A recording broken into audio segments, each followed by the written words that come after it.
Good morning, students. All are safe in your home with your parents, I hope. இப்போ நம்ம new lesson பார்க்க போகிறோம். The lesson name is measurement. We have already studied in this lesson in your lower classes, 6th standard and 7th standard. நம்ம ஏற்கனவே இந்த லெசனை பற்றி நம்ம சில பேசிக் திங்ஸை நம்ம 6வது வகுப்புலையும் 7வது வகுப்புலையும் என்ன செஞ்சுருக்கோம், நம்ம படிச்சிருக்கோம். 6வது வகுப்பில் 3 physical quantities, that is length, mass, time. The corresponding units are meter, kilogram and second அப்படிங்கிறத பற்றி பார்த்தோம். அண்ட் தென் 7th ஸ்டாண்டர்டில் 7 physical quantities and then derived quantities மற்றும் அடிப்படை அலகுகள் மற்றும் வழி அலகுகளை பற்றி நம்ம இங்கே ஏற்கனவே நீங்கள் 7th ஸ்டாண்டர்டில் பார்த்துருக்கீங்க. In this class we are going to learn slightly brief. Okay, before entering this lesson நம்ம இந்த பாடத்தை பார்க்குறதுக்கு முன்னாடி ஜென்ரலாக சில விஷயங்கள் நம்ம தெரிஞ்சுக்கலாம். இப்போது நீங்கள் மார்க்கெட் போகிறீங்க, மார்க்கெட்டில் ஏதோ ஒன்று காய்கறிகள் ஏதோ வாங்குறீங்க. How to you ask from shopkeeper? எப்படி கேட்பீங்க? எஸ், கிலோ, 1 கிலோ டொமேட்டோ கொடுங்க, 1 கிலோ பிரிஞ்சால் கொடுங்க. ஸோ இதில் கிலோ அப்படிங்கிறத ஒரு யூனிட்டை மென்ஷன் பண்ணி நம்ம வாங்குகிறோம். ஸோ அதே மாதிரி ஜவுளி கடைக்கு போகிறீங்க, துணியை நீங்கள் இப்போ எந்த யூனிட்டில் வாங்குவீங்க? மீட்டர். அதே மாதிரி லிக்யூடில் எடுத்துக்கிட்டிங்கன்னா எந்த மெஷர்மெண்ட்டில் வாங்குவீங்க? Okay, litre. So these are all units. Okay, every physical குவான்டிட்டிஸையும் ஏதோ ஒரு யூனிட்டை பேஸ் பண்ணி தான் நம்ம என்ன செய்வோம்? பர்ச்சேஸ் பண்ணுவோம். சரி, வாட் இஸ் மெஷர்மெண்ட்? மெஷர்மெண்ட் அப்படிங்கிறது என்னென்னா, to find the unknown physical quantity by using known quantity, that is standard quantity, that is standard quantities is known as measurement. தெரிந்த அளவோடு தெரியாத அளவை ஒப்பிட்டு கூறுவது மெஷர்மெண்ட். Okay, right. ஸோ இந்த மெஷர்மெண்ட், ஒரு பொருளை மெஷர் பண்ணணும்னா we are having 3 things are we need, that is instrument, standard quantity and then acceptable unit. This is essential for measure the quantities. Okay. Now இப்போ அவர் ancient பீரியடில் இந்த measurement அப்படிங்கிறது ஒன்று இருந்தது. ஸோ ஒவ்வொரு இடத்துலையும் ஒவ்வொரு விதமான மெஷர்மெண்ட்ஸ் அவங்க என்ன செய்யாங்க, யூஸ் பண்ணாங்க. For example 3 types of measurements are using, that is MKS, FPS and then CGS. These 3 type of physical quantities are they are using. 3 விதமான அளவீடுகளை என்ன செஞ்சாங்க, உலகம் முழுவதும் பயன்படுத்தினாங்க. ஸோ அந்த என்ன எஃப்பிஎஸ் அப்படின்னு என்னென்னா foot pound second. The corresponding unit is foot for length and pound for mass, second for time. Okay, and then MKS, M for meter, K kilogram and S second. So meter for length, kilogram for mass and second for time. And then CGS method. CGS என்கிறது C for centimeter, gram, G for gram and the S for second. So centimeter denotes length, gram for mass, second for time. Okay, these 3 types of measurements are used in our ancient period. பழங்காலத்தில் வெவ்வேறு நாட்டிலையும் வெவ்வேறு விதமான measurements என்ன செஞ்சாங்க, பயன்படுத்தினாங்க. சரி, அடுத்து நம்ம பார்க்க போகிறது base quantities of units and international system of units. எதெல்லாம் நம்ம பேஸ் குவான்டிட்டின்னு சொல்கிறோம்னா length, mass, time, temperature, electricity, amount of substance, luminous intensity. இது வந்து கண்டிப்பாக 5 மார்க் கொஸ்டினில் கேட்பாங்க. What are the base quantities are available அப்படின்னு சொல்லி கேட்டாங்கன்னா எக்ஸ்பிளைன் த பேஸ் குவான்டிட்டிஸ் அப்படின்னு சொல்லி கேட்கலாம். So this is the one of the important question. Okay லென்த்துனுடைய யூனிட் எடுத்துக்கிட்டிங்கன்னா மீட்டர், அதனுடைய சிம்பிள் வந்து M. And then mass kilogram, அதனுடைய சிம்பிள் வந்து KG. Time unit is second, அதனுடைய symbol S. Temperature SI unit வந்து கெல்வின், அதனுடைய சிம்பிள் வந்து கே. எலக்ட்ரிக் கரண்ட் அதனுடைய யூனிட் ஆம்பியர், அதனுடைய சிம்பிள் ஏ. அடுத்து அமௌண்ட் ஆஃப் சப்ஸ்டன்ஸ் அதனுடைய யூனிட் வந்து மோல், சிம்பிள் வந்து எம்ஓஎல், அந்த இ வந்து போயிடும். ஓகே, லூமினஸ் இன்டென்சிட்டி அதனுடைய யூனிட் வந்து கேண்டலா. ஸோ அதனுடைய சிம்பிள் வந்து சிடி. Okay right. இப்போ அடுத்து வந்து ஃபர்தர் அந்த பேஸ் குவான்டிட்டிஸை வந்து ஒன் பை ஒன்னாக நம்ம என்ன செய்யலாம் பார்க்கலாம். ஃபஸ்ட்டு வந்து டெம்பரேச்சர். டெம்பரேச்சர்னு என்ன? What is temperature? டெம்பரேச்சருங்கிறது நம்ம தமிழில் சொல்கிறதா இருந்தால் ஒரு பொருள் எவ்வளவு வெப்பமாக இருக்கிறது அல்லது குளிர்ச்சியாக இருக்கிறது என்பதை அறிவதுதான் temperature. The temperature is a physical quantities that express the degree of hotness and coldness of a substances. So and then இப்போது இன்னும் இதை டிஃபைன் பண்ணு சொல்லணும்னா measure of the average kinetic energy of a particle in the system. இப்போது ஒரு பொருளை நம்ம பேசிக்காக நம்ம 7th ஸ்டாண்டர்டில் படிச்சிருக்கீங்க. ஒரு பொருளை நீங்கள் ஹீட் பண்ணிங்கன்னா அதில் அந்த சப்ஸ்டன்ஸில் இருக்கக்கூடிய மாலிகூல்ஸ் என்ன ஆகுனா மூவ் ஆகும். ஸோ மூவ் ஆகுறதுனால தான் அந்த சப்ஸ்டன்ஸ் வந்து என்ன ஆகுது, டெம்பரேச்சர் ரைஸ் ஆகுது. ஓகே, ஸோ அந்த மூவ் ஆகக்கூடிய மாலிகூல்ஸுடைய ஆவரேஜ் டெம்பரேச்சர் தான் என்னென்னு சொல்கிறோம் நம்ம டெம்பரேச்சர்னு சொல்கிறோம். ஸோ ஆவரேஜ் கைனடிக் எனர்ஜி, சராசரி இயக்க ஆற்றலை அந்த பொருளினுடைய டெம்பரேச்சர்னு சொல்கிறோம். Okay right. ஓகே, இந்த டெம்பரேச்சருடைய யூனிட் சரி கேட்டோன்னா 3 யூனிட்ஸ் இருக்குது. அது எஸ்ஐ யூனிட் வந்து கெல்வின் அண்டு ஃபர்தராக இருக்கக்கூடிய யூனிட்ஸ் 2 வந்து செல்சியஸ் அண்டு ஃபாரன்ஹீட். சரி, ஸோ இந்த டெம்பரேச்சரை மெஷர் பண்ணக்கூடிய instrument that is called thermometer. Okay, இது வந்து இந்த அளவுக்கு நமக்கு போதும். சரியா right. And then measurement of electric current. So அடுத்த யூனிட்டு பேஸ் யூனிட் என்னென்னா எலக்ட்ரிக் கரண்ட். சப்போஸ் இப்போ எலக்ட்ரிக் கரண்ட்னா என்ன? எலக்ட்ரிக் கரண்ட் என்னென்னா electric charge, amount of electric charge flow through a conductor in 1 second. அது வந்து ஒரு வினாடியில் ஒரு கடத்தின் வழியாக பாயக்கூடிய மின்னோட்டத்தினுடைய அளவு, that is called electric current. சரியா? ஸோ இந்த எலக்ட்ரிக் சார்ஜ், அடுத்து எலக்ட்ரிக் சார்ஜினுடைய யூனிட் என்னென்னு கேட்டோன்னா கூலும். சரியா? அடுத்து எலக்ட்ரிக் கரண்ட்னுடைய யூனிட் என்னென்னு கேட்டிங்கன்னா ஆம்பியர். சரியா? ஸோ இந்த அடுத்து வந்து இந்த எலக்ட்ரிக் கரண்ட்டை வந்து எப்படி மெஷர் பண்ணுறாங்க அப்படின்னு சொல்லி கேட்டோன்னா it is measured by ammeter அப்படிங்கிற ஒரு இன்ஸ்ட்ருமெண்ட்டை வச்சு மெஷர் பண்ணுறாங்க. So ammeter is instrument used to measure the electric current. சரி, ஸோ இந்த அடுத்து 1 ஆம்பியர்னா எவ்வளவு அப்படின்னு சொல்லி ஒரு கொஸ்டின் இருக்குது 2 மார்க் கொஸ்டினில். வாட் இஸ் டிஃபைன் ஆம்பியர் அப்படின்னு சொல்லி கேட்டோன்னா அது வந்து 1 coulomb of electric charge flow through a conductor in 1 second. சரியா? ஸோ அப்போ கிடைக்கக்கூடிய எலக்ட்ரிக் கரண்ட் தான் நம்ம சொல்கிறோம் 1 ஆம்பியர்னு சொல்கிறோம்.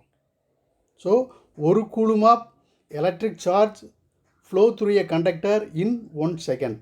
ஒரு கடத்தின் வழியாக 1 கூலும் மின்னோட்டம் 1 வினாடி சென்றால் அதை வந்து நம்ம என்ன சொல்கிறோம் 1 ஆம்பியர்னு சொல்கிறோம். சரியா? ரைட். நெக்ஸ்ட்டு அடுத்த பேஸ் யூனிட் என்னென்னு கேட்டிங்கன்னா அமௌண்ட் ஆஃப் சப்ஸ்டன்சஸ். சரி, இப்போது நான் உங்கள்கிட்ட ஒரு 5 கோல்டு காயின் கொடுத்துட்டு I ask some question to you. இப்போது how many gold coins are you are having அப்படின்னு சொல்லி கேட்டோன்னா simply you says I am having 5 gold coins. Okay, next question கேட்குறேன், what are the particles are present in the gold coin அப்படின்னு சொல்லி கேட்டேன்னா நீ என்ன சொல்லுவேன்? Okay, so gold coins contain atom and மாலிகுல்ஸ்னு சொல்லுவேன். ஓகேவா? சரி, இந்த எவ்வளவு ஆட்டம்ஸ் அதில் இருக்குது அப்படின்னு சொல்லி கேட்டேன்னா வி கான் சே. ஏன் அப்படின்னா, so atoms are invisible, so we can't countable. சரியா? ஸோ இதை எப்படி நம்ம பார்க்குறது, அதில் எவ்வளவு பார்ட்டிகல்ஸ் இருக்குது அப்படிங்கிறத எப்படி சொல்கிறது, அதை தான் நம்ம என்ன சொல்கிறோம்? Amount of substance. So amount of substance defined as measure the number of particles present in a substance.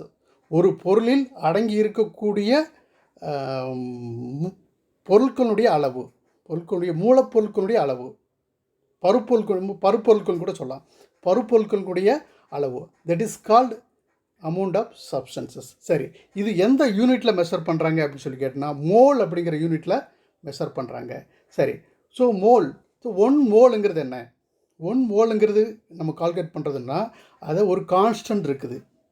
என்ன கான்ஸ்டன்ட்னா Avogadro number, that is 6.023 into 10 to the power of 23 particles. So amount of substances which contain 6.023 into 10 to the power of 23 particles. So இதை தான் நம்ம என்ன சொல்கிறோம்? 1 மோல்னு சொல்கிறோம். ஒரு particle அடங்கி இருக்கக்கூடிய 6.023 into 10 to the power of 23 particles தான் நம்ம என்னன்னு சொல்கிறோம்? 1 மோல்னு சொல்கிறோம். Okay, next we are going to see the another base unit called luminous intensity. தமிழில் சொல்கிறதா இருந்தால் ஒளி செறிவு. ஒளியினுடைய செறிவு எவ்வளவு அதான். ஸோ இப்போ நீங்கள் கிரிக்கெட் கிரவுண்டை பார்த்துருப்பீங்க. சில நேரங்களில் இந்த அம்பையர் வந்து பார்த்திங்கன்னா கையில் ஒரு மீட்டர் மாதிரி வச்சுக்கிட்டு செக் பண்ணுவார். டு யூ நோ எதனால் அப்படிங்கன்னு உனக்கு தெரியுமா? எஸ்.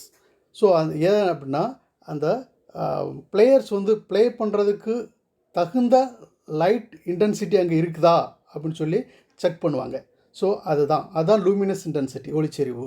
சரியா? ஸோ அந்த பிளேயர்ஸ்க்கு வந்து சரியான அளவு ஒளி இல்லைன்னா ஒன்று மேட்சை ட்ராப் பண்ணிடுவாங்க, இல்லைன்னு செய்வாங்க லைட்டிங், அந்த கிரவுண்டில் இருக்கக்கூடிய லைட்டிங்கை ஃபோக்கஸ் பண்ணுவாங்க.